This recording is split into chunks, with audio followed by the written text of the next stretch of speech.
আসসালামু আলাইকুম ওয়া রাহমাতুল্লাহি ওয়া বারাকাতুহু। যে যেখান থেকে ভিডিওটি দেখতেছেন সবাইকে জানাই মনের অন্তঃস্থল থেকে ভালোবাসা এবং অভিনন্দন। পেনশন নিয়ে দারুণ সুসংবাদ শোনালেন ডক্টর মোহাম্মদ ইউনূস স্যার সকল প্রবাসী ভাইদেরকে। হ্যাঁ, আচ্ছা, অবশেষে কি আমাদের পেনশনটাকে আমরা পেতে যাচ্ছি, এই টপিকে হচ্ছে কথা বলবো। কেমন বা এই পেনশন নিয়ে বর্তমান আমাদের বাংলাদেশে কিছু মানুষের ভিতরে হইতেছে মনে করেন নানান চুলকানি, এবং এই চুলকানির কারণ কি সেটাও আমি আপনাদেরকে জানিয়ে দেব। হ্যাঁ, প্রথমত বলি আমাদের প্রবাসীদের পেনশনটা কি চালু হইতেছে কিনা। হ্যাঁ, আমি আপনাদেরকে অরিজিনাল একটা সুসংবাদ দিতেছি, সেটা হল প্রবাসী পেনশন নিয়ে অতি দ্রুত আমাদের একটা কি ফয়সালা শোনানো হবে। তবে এতটাও খুশির হওয়ার কোনো কারণ নাই। আপনি যদি প্রপার ভাবে যদি রেমিটেন্স বন্ধ না করেন, সেটাও যে তারা বলছে যে আমরা এটা বিবেচনায় আনবো, সেটাও কিন্তু তারা কি নাও আনতে পারে। এটা কি আপনাকে মাথায় রাখতে হবে। কেমন তো এখন বলি আমাদের এই পেনশনটা নিয়ে বর্তমান বাংলাদেশে কি চলতেছে। দেখেন, আপনি পেনশন দাবি করছেন, বাংলাদেশের বর্তমান আপনার কিছু সংখ্যক মানুষ তারা বলতেছে যে আপনাদেরকে কোনোভাবেই পেনশন দেওয়া যাবে না, এবং আপনারা যাতে পেনশন না পান সেটা নিয়েও আমরা দ্রুত কাজ করব। কিছু সংখ্যক মানুষ এটা বলতেছে। তারা বলতেছে যে ভাই, যারা যে নাকি সরকারি জব করে এত টাকা পয়সা নষ্ট করে বা এত টাকা পয়সা আসলে ইনভেস্ট করে, হ্যাঁ, তিনি হচ্ছে একটা পর্যায়ে তার জন্য একটা গভর্নমেন্ট জব দরকার। তিনি কিন্তু ঘুষ টুস দিয়া তারপরে কিন্তু সেই জবটা কিন্তু সে এই পায়, তাই না? তো আপনাদের প্রবাসীদের কেন পেনশন দেওয়া হবে? দেখেন ভাই, প্রথমত আপনার যুক্তি এক দিক দিয়ে ঠিক আছে। হ্যাঁ, সে কষ্ট করে সে পড়াশোনা করছে, অনেক ইনভেস্ট করে, হ্যাঁ, সবই ঠিক আছে। কিন্তু আরেক দিক দিয়ে আপনার যুক্তি যদি দেখেন, মানে আমি যদি আপনাকে যুক্তি দিই তাহলে আপনি আমার যুক্তিটা একটু শুনে নেবেন। কেমন? আমার যুক্তিটা হচ্ছে, আমরা 1.5 কোটির প্লাস প্রবাসীরা আমরা যদি বৈধ পথে রেমিটেন্স না পাঠাই, তাহলে আমাদের দেশটা কিন্তু আর্থিক দিক দিয়ে এবং যে বড় বড় যে ব্যবসায়ীরা আছে তারা যে লেনদেন করে বা যারা নাকি এক্সপোর্ট ইম্পোর্টের ব্যবসা করে, হ্যাঁ, বড় বড় আমাদের বাংলাদেশে যে বিজনেসম্যান আছে তারা কিন্তু করতে পারবে না। এটা কিন্তু আপনাকে মাথায় রাখতে হবে। কেমন?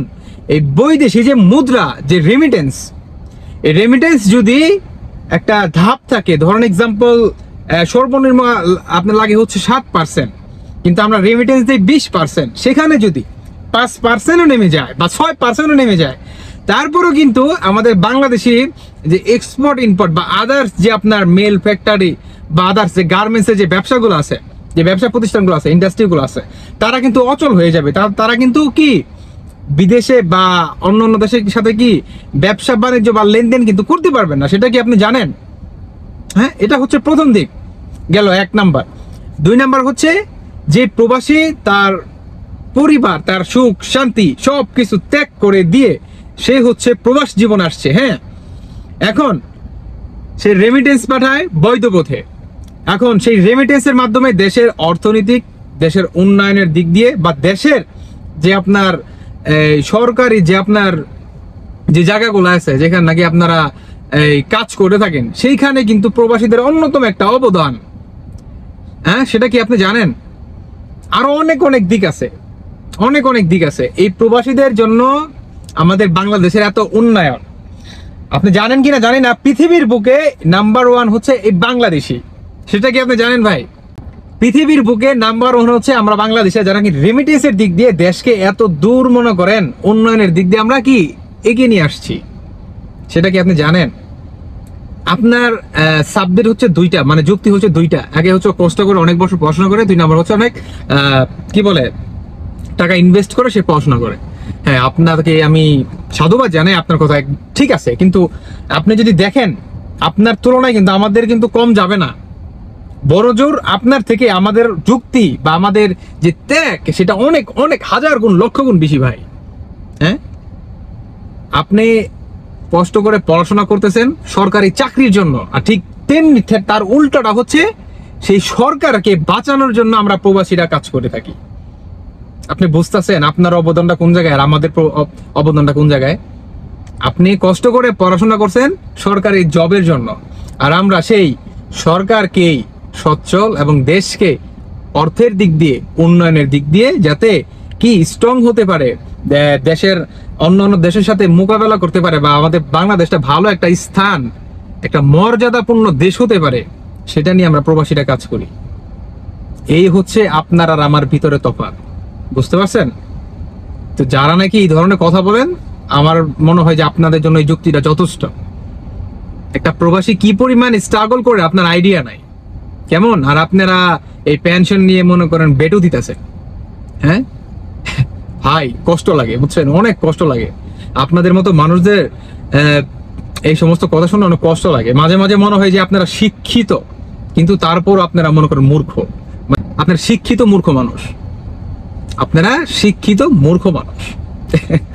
হ্যাঁ সত্যি, এটাই সত্যি ভাই। প্রবাসীদেরকে ছোট করে দেখবেন না, কেমন? এটা মাথায় রাখবেন যে প্রবাসী নাকি দেশের জন্য এতটা ত্যাগ করে, দেশকে এতটা উন্নয়নের দিকে নিয়ে গেছে, তার মূল্য অন্যরকম ভাই, কেমন? হ্যাঁ, তো আমি এখন আসি সকল প্রবাসী ভাইয়ের উদ্দেশ্যে নিয়ে। দেখেন, আলহামদুলিল্লাহ ইতিমধ্যে এটা খবর পাওয়া গেছে যে আমাদের পেনশন নিয়ে তারা একটা বিবেচনায় আনবে, তবে এটা কিন্তু শিওর না। এটা আপনাকে মাথায় রাখতে হবে, এটা কিন্তু শিওর না। কোনোভাবে কি একটা এমনও হতে পারে যে কোনোভাবে প্রবাস মন্ত্রণালয় থেকে এই ধরনের একটা গুজব দিয়ে আমাদের সান্ত্বনা দিয়ে আমাদের রেমিটেন্সটা হাতিয়ে নেওয়া, হ্যাঁ, এই ধরনের কিন্তু কাজ হতে পারে। তাই আমি বলবো যে দেখেন, এখনো সময় আছে ভাই। আপনি যদি পেনশনটা চান, তাহলে আপনাকে রেমিটেন্সটা পারফেক্ট জায়গায় যেয়ে বন্ধ করতে হবে, তাহলে কি আপনি পেনশনটা পাবেন, আদারওয়াইজ কিন্তু আপনি পাবেন না। অতএব রেমিটেন্স বন্ধ করা ছাড়া, শাটডাউন ছাড়া আপনি জীবনে কল্পনাও করবেন না পেনশনের। এটা আমার সাজেশন, কেমন? সবাই ভালো থাকবেন। আল্লাহ হাফেজ, আসসালামু আলাইকুম।